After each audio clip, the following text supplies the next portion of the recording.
you know what? I have a spray tan right now. We're feeling good. 19 kids, that's a lot of kids. We only have 3. We're slacking.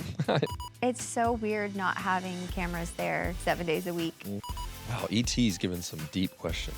I am Jeremy Vuolo. And I'm Jinger Vuolo. And this is Spill the E.T. First of all, let's spill the tea. Cheers. I've got a question for you. I'm a little nervous. Don't be nervous. So, how has your sense of belonging changed since stepping away from reality TV?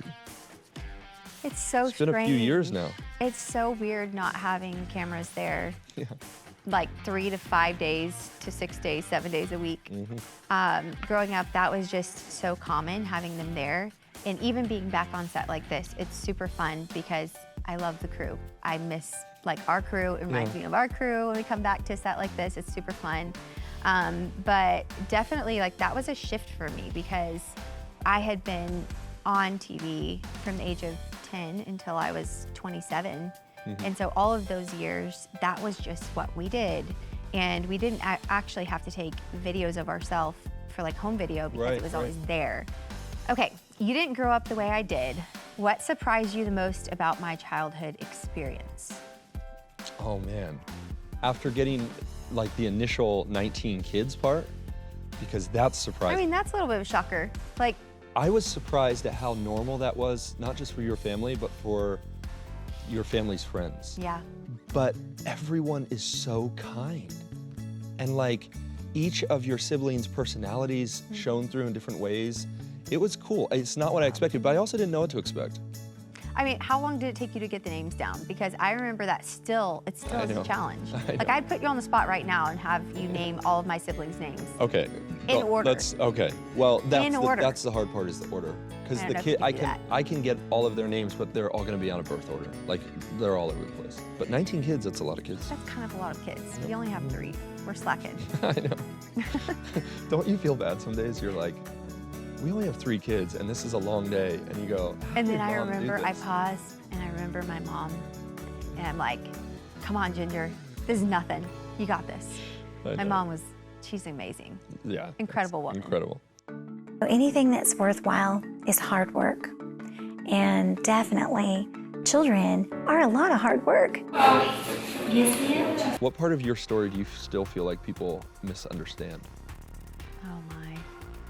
That's a very deep question. Like, I think that people can assume certain things about you, having seen my life, like, in the public eye. I remember even back before, they were like, oh my gosh, Ginger's gonna run away from home.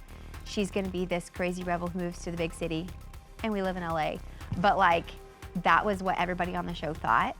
And they had that perception. Actually, it's kind of true because you're like the only Duggar who doesn't live in Arkansas or Texas. Well, the reason was because I had said a couple times on the show something about wanting to go to the big city, or I loved going to New York anytime we'd go for like film shoots or visiting. So special being in the city with you. So I definitely enjoy all the hustle and bustle.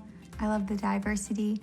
But people assumed that because of that, I was going to be like rebellious, and I had a lot of spunk and personality, rolling my eyes all the time because I thought it was funny. People's perception from the outside can be skewed so often. Like I'm never with my kids. Right. If you want to see, I'm like, you know what? I have a spray tan right now. We're feeling good. This is not me every day. Most of the time, messy bun. I'm there with my kids. I have spit up all over me. So let's just say I'm there all the time. Ginger living the bougie life. It's great. Right now I am. Be honest, do my old athlete habits help me more as a dad or drive you a little crazy, or both? Oh, I have to say both. Can I just get into this? Okay, this is a good question. I'm glad they put this question on there. I wouldn't have thought to put it there, but it's great. Because this is the season we're in right now. Finn, our little 10-month-old, is crawling everywhere, and he's walking. Yeah, he's in a dangerous season right now. He's like really, really dangerous. And as he'd fall, you catch him with your feet. And I was like, why are you doing that, babe? Please use your hands. Please use your hands. And you said, my feet are my hands. And I'm like, yeah, that's right, because you played soccer, of course. So you're catching our kid with your feet. And the other thing that makes me nervous, though, this is what makes me nervous. You have so many times, you do all these soccer tricks, you're like juggling the ball for like 45 minutes and you're really great. We should not have a ball in our living room. No, you juggle it, and then you kick it over and you'll land it on your neck. There have been only a couple times where the ball hits me in the face And I've been like, dang it. He was a former professional athlete. That's crazy. And you still have it. That's It's just every once in a while you hit me or one of the kids. That's crazy. You're throwing shade surprises on me. Entertainment Tonight for Sorry my about soccer that. skills. It spilled the tea. You're spilling the tea. I'm spilling the tea. No, I love that. What is something that marriage has taught you that dating could never have prepared you for? Wow, ET's given some deep questions. These are really good. Living together with another person, becoming one flesh with them, joining forces with them changes you. And so we've changed in so many ways. The beautiful thing and the important thing is that you change together, that you grow together. And that you understand that. I think Yes. that's the side too, because it's like you start to lean into the change instead of resent it. I think sometimes we don't think that much has changed, but then looking back like 9 years that we've been married, it's really cool to see who we were when we were first married and then how much we've grown and changed. And I think only for the better. Yeah. It's really sweet. Okay. So, hey, our new kids book, You Always Belong. What was the inspiration for our children's book, and whose idea was it to write it together? So the inspiration behind it was I wrote my book People Pleaser and talked about the challenges of like struggling through people pleasing, and then I thought, how cool would it be if we can have a version of that, but for our kids? It was the perfect fit for us to be able to give more condensed version of People Pleaser, but like for kids. Yeah, it starts young, doesn't it, for the kids, like the trying to fit in. Yeah. And I'll never forget Felicity getting in the car one day, and she just burst into tears and said, Daddy, they were laughing at me today at school.